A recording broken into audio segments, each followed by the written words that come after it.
Par rapport à li xewoon fële ce Ziguinchor, eux ils ont soutenu qu'il y a lieu de préciser qu'il n'y a pas encore de décision définitive. L'État du Sénégal ayant décidé d'exercer les voies de recours qui s'offrent à lui justement. Et de l'autre côté, on a l'article 47, alinéa 4 du code électoral qui dit que les décisions de justice dañoo war a appliquer wu immédiatement. Donc ça veut dire quoi contradiction boobu lay am. warul woon génn. non lu muy génne doyee DG du répondre par des communiqués. yow y a un mandataire qui est venu su fekkente ne la loi c'est-à-dire yaa ngi ak yoon bu la mën a may que ne yow doo ko jox fiche de parrainage jox ko avec une notification de la loi mu jeex. DG ci loolu la war a répondre c'est une administration ils ont la loi avec eux. boo ñëwee ma gën la notification recevoir la ne la monsieur le mandataire tu n'as pas droit à des fiches de parrainage compte tenu de l'article sangam jox la ko coow li jeex. préciser ko par des articles. mais loolu rek la du leneen DG du ay c'est-à-dire mënuñu fi def leneen du loolu.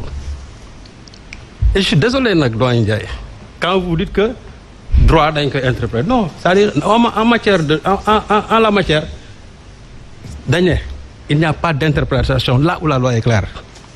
fii la loi est archi claire la loi est très claire fii il y a absolument rien. La DG est dans une posture d'illégalité. Parce que li ñuy def actuellement nii depuis le début jusqu'à aujourd'hui amul lenn loo xam ne dafa tegu ci yoon. te chaque fois dañ leen di indil ay articles yoo xam ne nii qui montrent que en réalité ñoom dañu tegu ci yoon. Vous avez parlé du caractère suspensif tout à l'heure. Il fallait donner l'article qui dit que le caractère est suspensif. Man je vais vous dire que le caractère n'est pas suspensif. Il faut se référer à la loi organique de 2017. qui donne les 4 cas de figure où ça devait être suspensif. Mais pas dans ce cas de figure. Utilité publique, extradition, expulsion d'étrangers, quand il y a litige au niveau de l'élection des conseils, au niveau des collectivités territoriales. C'est 4 yi, la suspension mon homme. Mais pas dans ce cas de figure. Et, dans l'année, nous avons des recours. Nous avons des recours, c'est suspensif. Nous avons des recours, c'est suspensif. Qui a recours et j'ai dit, même en l'espèce, ce recours, à mon sens, ce n'est pas suspensif. À plus forte raison qu'ils n'ont même pas encore déposé le recours.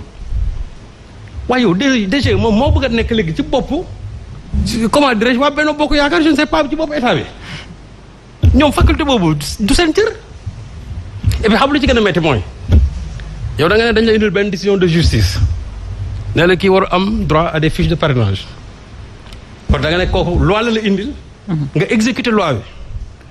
Wala léegi yow ñu indi la beneen loi ordonnance ñëw ne la kii jox ko fiche de parrainage non cette fois-ci nga ne déedéet du ma appliquer loi bi mais je vais apprécier en fonction yow di li consigne li ñu la jox parce que xam nga wax ji TGE non essaie de faire valoir rek xam nga loolu c'est le ministre de l'Intérieur du keneen moo tax quand le ministre de l'Intérieur donne des gages en disant que oui bon des élections waxoon nañ ko fi waxoon naa leen ko fii c'est-à-dire le système est conçu comme ça mais ak lu c'est-à-dire lu mu mën a demee ñoom nañ koy teg ci yoon ba keroog ñoom ñuy am li ñu bëgg mais mënuñu génne benn ordonnance il faut exécuter cette ordonnance yow nga taxaw yow DG ne da ngay apprécier cette ordonnance là naan l'affaire est en cours parce que ñoom seen yoon newu ci DG yoonam newul ci ay lois yu nekk en cours c'est pas son problème xam la mooy problème est-ce que yow yoon may na la nga jox ko fiche de parrainage wala déet amul lu muy interpréter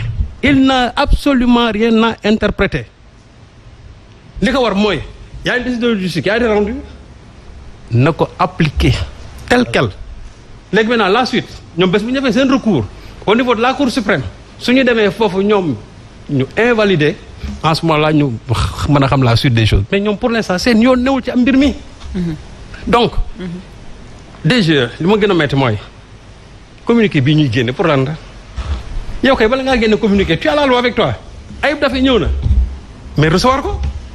population bi lañ bëggoon lañ bëggoon wax lu xew Ayib Daffé ñëw na c'est-à-dire xam lu gën a bon mooy ñooñu nga ñëw dans une administration publique ñu ne la on ne reçoit pas. nga ñëwaat ñu ne la tey ñu dàq la yow ak sa huissier ça veut dire que tu n'as pas la loi avec toi parce que man si j'ai la loi avec moi soo ñëwee dama naan bisimilah exil.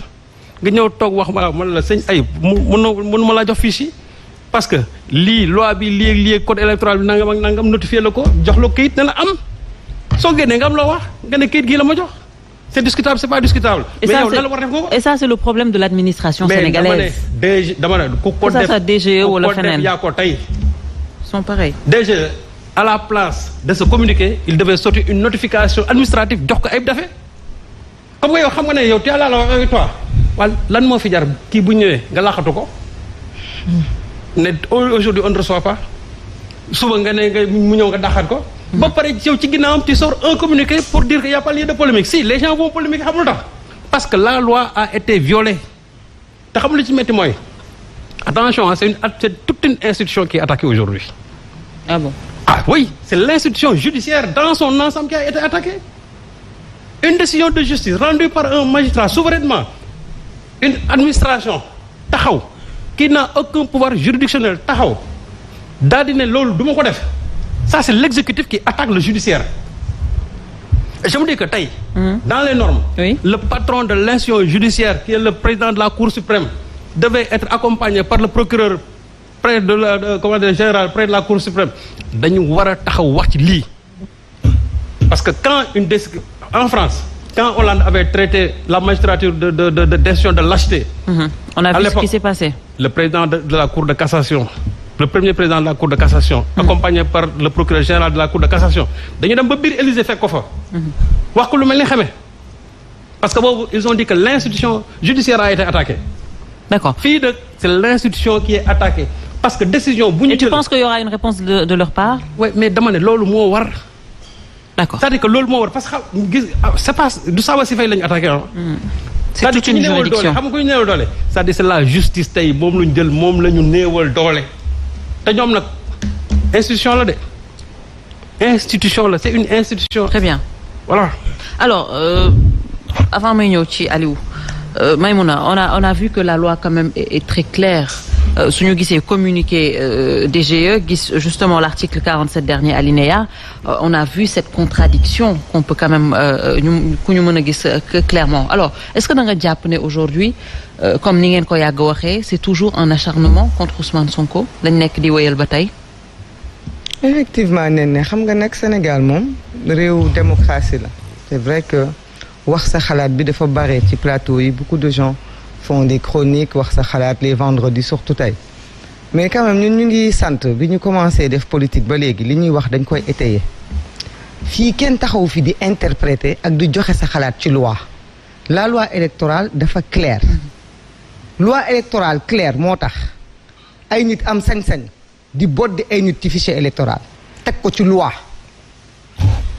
lii ñuy waxtaanee tey du wax sa xalaat du gisaane du toog du wax lu la neex article 47 alinéa 4 du code électoral moom moo wax ne les décisions de justice rendues et transmises à l'autorité compétente en l'occurrence celui qui organise ou au service de gestion du fichier électoral seront immédiatement prises en compte et traitées dans le sens prescrit nonobstant la clôture de la période de révision et du traitement des mouvements loolu loi électorale moom moo ko wax donc loi électorale moom moo tënk DGE li tax mu nekk hors la loi li tax li mu def concerné ñu te ñu ciy wax suñu xalaat DGE mënul bind lettre justifiée nee na le 11 juillet ministère de la justice moo ma saisir ne ma telle personne dama koo génnee ci fichier bi te pourtant DGE laajul ministère de la justice est-ce que am nga jugement définitif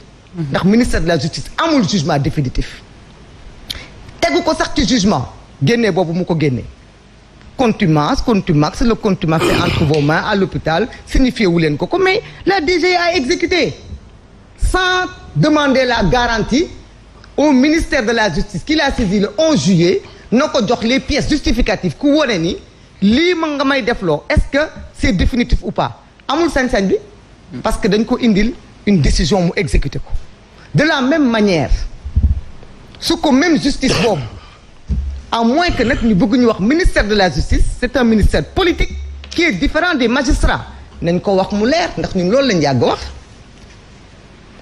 la même justice mu indil le 12 octobre par un magistrat assermenté mu génne une ordonnance ne la réhabiliter Ousmane Sonko sur les listes la DG n'a pas à réfléchir à interpréter ban justice lay obéir. La DGE dit j'obéis à la justice du ministre de l'Intérieur mais je n'obéis pas à la justice du magistrat. Dans quel pays on est? ñu ne loolu c'est pas grave, loolu c'est pas scandaleux. ñu ñuy wax ay waxu recours bi c'est suspensif, mais comment un recours peut être suspensif quand le processus pour les candidats, mais c'est un processus mais daté. Candidats yi dañoo am date dañ leen jox le 20 octobre la ñu commencé décembre la ñuy jeex. Donc je suis désolé que mon frère dise non nañu taxaw ñu xaar bu ñu yàkkamti heure bu décision bi définitive bu desoon une semaine ñu jox ko. Mais c'est déloyal, mais c'est injuste, c'est arbitraire, c'est de la discrimination parce que moom dafa am droit concourir comme tous les autres candidats. Ça fait déjà 3 semaines que ñu tere ko dem jëli ay fiches am te teguñu ko fenn. ndax boobu ba léegi notifié luñ ko décision bi ko radié te loi bi dafa clair. Encore une fois on parle de loi waxuñu waxu maa tey man la neex maa far wala maa faru loi la ñuy wax loi bi moo ne. dafa am ay conditions yoo mun a radier nit ki nga xamante ne da nga ko génnee ci fichier bi da nga ko koy notifier personnellement mais ça a été prouvé devant la justice que loolu amul. Maintenant on va nous dire d'accord.